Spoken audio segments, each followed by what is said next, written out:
ദൈവത്തിന്റെ ഏറ്റവും പ്രിയമുള്ളവരെ, അവിടുത്തെ സമാധാനം ഞാൻ ആശംസിക്കുന്നു.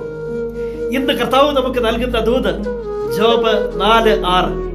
നിന്റെ ദൈവഭക്തി നിനക്ക് ബലം പകരുന്നില്ലേ?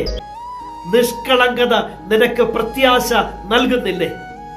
ജീവിതത്തിന്റെ സാഹചര്യങ്ങൾ മാറി മറിഞ്ഞു വരും. എന്നും സുഖവും സന്തോഷവും മാത്രം ആയിരിക്കില്ല.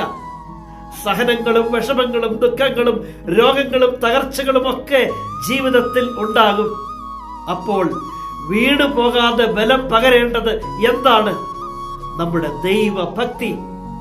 നിന്റെ ദൈവഭക്തി നിനക്ക് ബലം പകരണം.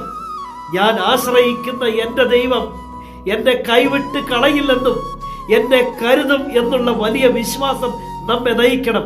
എങ്കിൽ നീ കരുതുന്ന നിന്റെ നിഷ്കളങ്കത നിനക്ക് പ്രത്യാശയായി മാറും. നിന്റെ ദൈവഭക്തി നിനക്ക് ബലം പകരുമ്പോൾ എന്തിനേയും അതിജീവിച്ച്, ഏത് സഹനത്തെയും അതിജീവിച്ച് മുന്നോട്ട് പോകാൻ നിന്റെ ദൈവം നിന്നെ സഹായിക്കും. നിന്റെ ദൈവഭക്തി നിനക്ക് ബലം പകരുന്നില്ലേ?